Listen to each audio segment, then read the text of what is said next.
welcome back. Just investigating some clues from a mystery. I see you're back for more mystery stories in part 2 of our mystery book talks.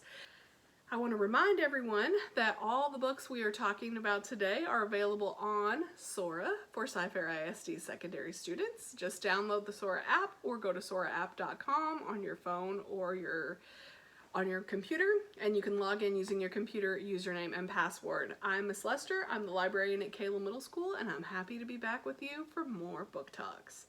The first book for today is 0 Day by Jan Gangsei. This is about a girl named Addie Webster who was kidnapped 8 years ago. When she was kidnapped, her father was a governor. Now, 8 years later, he's the president of the United States, and she has been mysteriously returned out of nowhere. But when your dad is the president, you don't just get to go to the house and show up. She is detained, she's questioned, there are DNA samples taken to make sure she is who she says she is, but eventually she is allowed to return home. At the same time, there is a domestic terrorism attack on a Republican fundraiser. These seem like two completely unrelated events, just big news stories happening at the same time, but it could be that there's something bigger going on. Her childhood best friend, who is named Darrow, is still around as well, and he is happy to see Addie, but also feeling a little bit guilty because he feels responsible for her kidnapping. He was there when it happened, and he walked away, and when he came back, she was gone, and he feels like it's his responsibility. One of the investigators doesn't really believe Addie's story. He thinks there's something else going on, and he won't stop digging. He even blackmails Darrow into spying for him. It's clear that she's lying to you as the reader and to everyone else about something, but you're not really sure exactly what it is. Is she involved with the terrorist plot? Is she going to try to do something to her dad, who is the president? What's going on in this story? Lots of twists and turns. This is a very suspenseful thriller. Really good. If you like high action suspense thriller, you will definitely enjoy this one. The next book in our series is Framed. This is a book by James Ponti. There are 3 books in the series. It's called the Toast series, and James Ponti is also the author of the Dead City books, so if you're a fan of those, you might like these as well. Florian Bates is a new kid in town. He always has a hard time fitting in. His family has moved to Washington, D.C.,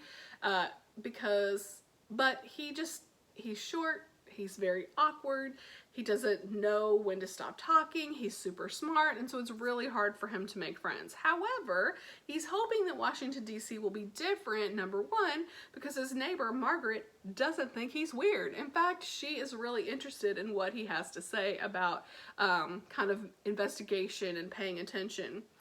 He has this thing he does called Toast. It's called the theory of all small things, and basically he uses it to examine all the small details. He doesn't want to leave any detail out. He's looking for all the little things all the time.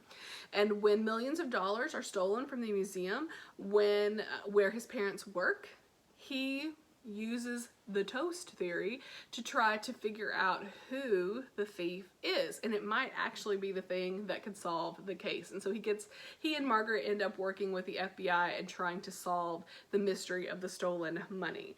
This is another puzzle mystery, so there's no kidnapping, there's no murder, it's a theft, and they're trying to solve the mystery of the theft. Really good one. I enjoyed this one a lot. Next we have Forget Me by K.A. Harrington. This one is always super popular. Everyone I recommend it to ends up really enjoying it and coming back for more similar stories. This is about a girl named Morgan who several months ago saw her boyfriend killed in a hit-and-run accident right in front of her, which would be very traumatic and horrible. They had only been dating for a few months, but she just is really struggling. She really, really liked him a lot, and she's having a hard time letting go. Everyone in her town is struggling as well because there was a big pharmaceutical company in her town that ended up folding. One of their big drugs actually was discovered to be killing people who were taking it, so they went out of business, which means a lot of people lost their jobs. To make matters worse, because that was the major business in their economy, they can't even sell their houses to leave because no one wants to move to River's End. There's no other business there. So everyone who's there is just kind of stuck. Well, Morgan's friend, Tony, encourages her to try to get closure by posting a picture of her dead boyfriend on a social media site. His name is Flynn, and do like a tribute kind of a thing, like in memoriam of this person. You know, I really loved him, trying to move on kind of a thing. And she eventually does, but something weird happens. So, you know how when you post pictures to social media and you go to tag people in the pictures, the facial recognition software will often suggest people who it thinks are in the picture? Well, the platform recognizes the picture of Flynn, but not as Flynn. It tags him as someone named Evan Murphy, who lives in a town nearby, which is really weird. So Morgan decides, instead of just letting this go with something weird, to start to investigate. And Evan Murphy really is identical to Flynn. Like, they could be twins. And so she's kind of freaking out, like, did I not really know my boyfriend? Is there more to this story? What is going on? And so she starts to investigate, and the more she uncovers, the more she realizes this is way beyond what she ever thought that it was. This is a great mystery, and she's definitely putting herself in danger as she uncovers the facts in the case. Pretend She's Here by Luanne Rice is kind of like a Lifetime drama mystery story. It's not really like a straightforward mystery, but it's like a suspense story.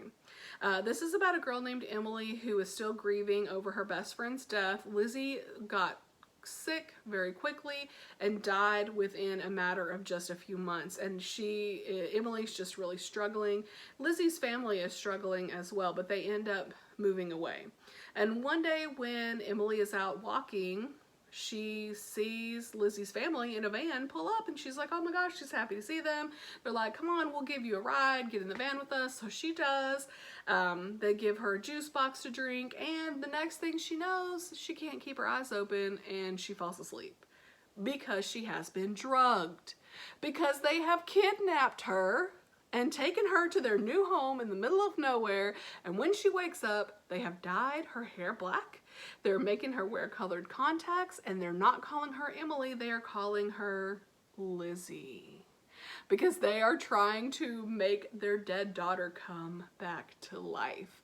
They choose Emily because Emily is the person outside their family who knew Lizzie the best, and so they think that she'll be able to kind of recreate who Lizzie really is. Now, Lizzie's mother is the one who, it quickly becomes clear, is really like, this is her show. The little sister Chloe was also pretty close to Emily, and Emily tries to kind of get Chloe to help her a couple of times.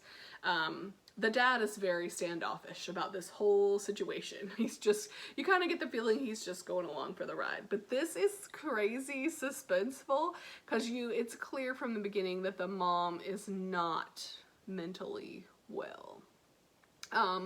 So this, as the story goes on, Emily tries to find a way to escape to get back to her family, but as time goes on, she just starts to despair that that's not going to happen. And so the mystery, the thrill is she going to be able to escape? Is she going to be able to get back to her family? And what will happen if she does? Because they can't just let her go, right? Because then they all end up in prison. This is a good, crazy, dramatic, suspenseful story. If you like the drama, you will definitely enjoy this one. Time Bomb by Joelle Charbonneau is a story about 6 kids who are in their school in the summer. Before school starts, they all have a different reason to be there, and the story is told from 6 different points of view. So it kind of, the chapters go around the group of 6 kids. Each has a reason to be at school, each has a reason to be upset, and each of them has something to hide.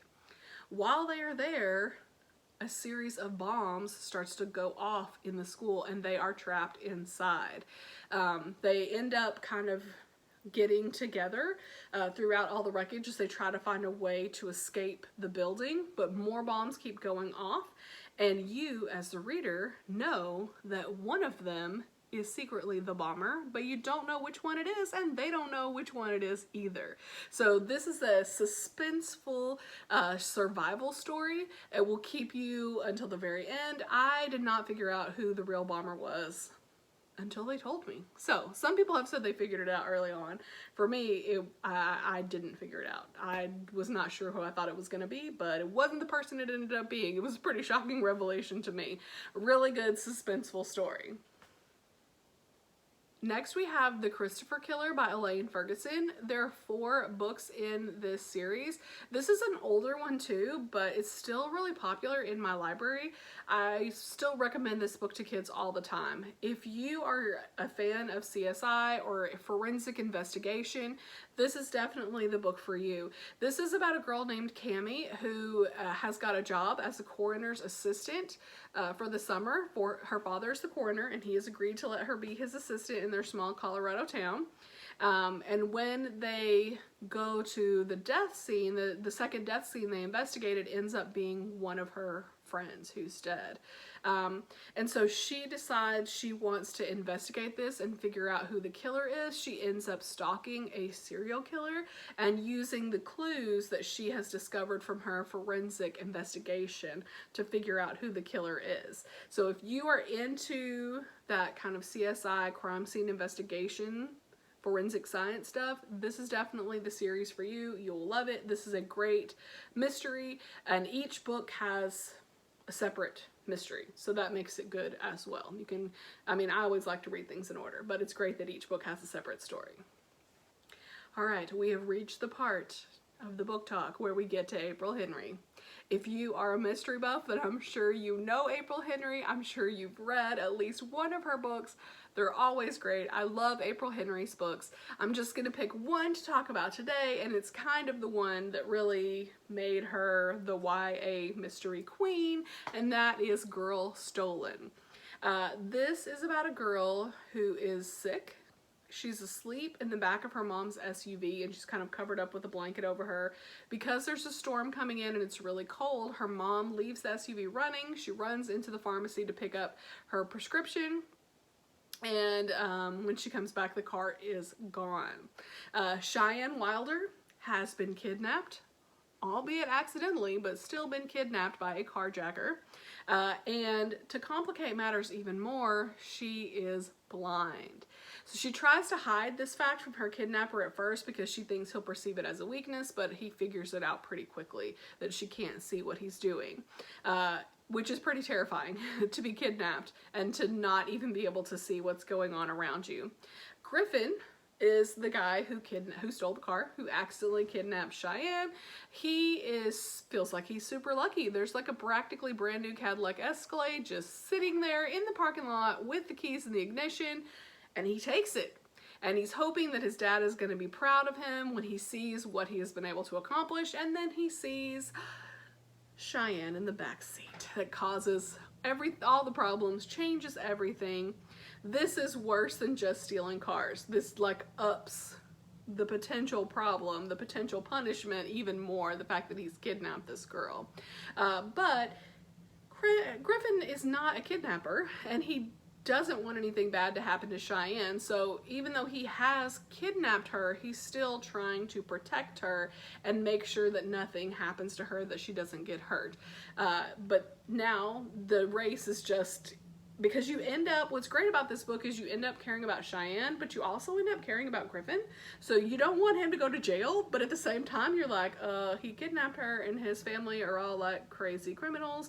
And the police have got to find them so that Cheyenne can be saved. There's a lot of suspense in this story, and one of the great things about April Henry's books is they are not very long compared to other books, other YA books. They're pretty short, they're quick reads, they have short chapters, and they're all suspenseful. They all have lots of action. This is a kidnapping one. Some of her books are murder investigations, some of them are kidnapping. That's kind of what she mainly focuses on. Like I said, if you love mystery, then you need to write down April Henry, and you need to look her up. We have all her books in Sora. You need to read them all. That'll keep you busy for a good long time. All right, we're going to finish it up with two kind of classics of YA/children's lit mysteries. The first of those is The Face on the Milk Carton by Carolyn B. Cooney. Now, Carolyn B. Cooney has written a lot of mysteries. They are typically older. If you are looking for like just a glut of mysteries, then look for Carolyn Cooney, but also look for Joan Lowry Nixon. They were kind of writing at the same time. Tons of great mysteries by them. They're older, from like the 90s, but they're still really good. But The Face on the Milk Carton is really Carolyn B. Cooney's like biggest hit. This one is about a girl named Janie, and back in the olden days, our milk cartons used to have pictures of missing children on them. So when you would get your milk carton with your lunch at school, you look down, you'd see this picture of a missing kid with their name and all their information. And one day Janie is at lunch with her friends, and she looks down at her milk carton and she's like, huh, that little kid really looks like me when I was a little kid. That's weird. And so she goes home and she tries to put it out of her head, but she just can't. It just sticks with her, and she just has to start investigating, which leads her to lots of questions like, why are there no baby pictures of her in her house? And she starts to uncover this story about a girl who was kidnapped when she was 3 years old from a mall in New Jersey. And she begins to wonder, is this really me? Are my parents really my parents? Are they really the loving, kind, generous people that I have always thought they were? Or are they kidnappers? There are 6 books in this series, which is pretty awesome. The first like 3 or 4 books all came out, or maybe 5, all came out at the same time. And then the 6th book came out more recently. That was a recent addition to kind of cap off the series. This is always a popular series in the library. Like, it doesn't matter how old this book is. I think people are always going to want to read it. It does give you that kind of weird, uncanny feeling like, am I really who I think I am? Are my parents who I really think they are? A great mystery, very suspenseful, and kind of terrifying to think about if it were really true and if it really happened to you. Our last book is The Westing Game by Ellen Raskin. Now, I feel like everyone should read this book. I just feel like this is a book that everyone needs to have read at some point. This is like a children's classic, a mystery classic. It's like the puzzle book. So it is about an eccentric millionaire named Sam Westing, and when he dies, he calls together 16 heirs, which they're just a random, seemingly random assortment of people who don't really have anything in common with each other, except of course that they have recently purchased apartments in Sunset Towers luxury complex, which was owned by Sam Westing. And his lawyer calls them in to read the will, where they learn that he was murdered, and they're pre-assigned into pairs, so you don't get to choose your partner. Your partner is picked for you, and each pair receives a set of clues and a check for $10,000. The first pair to solve the mystery will inherit $200 million. So of course, you can imagine it's a pretty intense race. There's lots of crazy action, some dangerous folks involved, and potentially one of them could be a murder. Who knows? This is one of my favorite books. I still remember the first time I read this book. I absolutely loved it. I still recommend it to kids today. It is, like I said, like the puzzle book. If you like mysteries, you definitely need to have read The Westing Game at some point in your life. And the Parker inheritance, which I talked about a little bit earlier, Varian Johnson actually references The Westing Game when he talks about his book, that he loved The Westing Game so much that he always knew he wanted to write something with that kind of intricate puzzle plot as well. So it inspired another book on this list. I do want to just mention quickly that if you love mysteries, you should definitely read Sherlock Holmes books by Arthur Conan Doyle and read some Agatha Christie books. I believe all of the Sherlock Holmes books are in Sora because they're all in the public domain, so you can access them in lots of different places. We have those as ebooks and as audiobooks, and we have a couple of the Agatha Christie books in there as well. Those are mystery classics. Now, both of those are written for adults, but they're both totally appropriate for pretty much anyone. Like if you can read it, then it's totally appropriate for you. I enjoyed them both. I've got my Sherlock Holmes on today, and I love Agatha Christie. I think I probably read every Agatha Christie book that there is. So if you love mystery, I recommend those as well. I hope everybody found something that you would enjoy today. Remember, go to the Sora app or go to soraapp.com and log in with your regular computer username and password. If you're not a Sci-Fair student, just look. These books are readily available to you at lots of different places. I hope everyone is safe and healthy and that you're finding plenty of time to read. Bye, guys.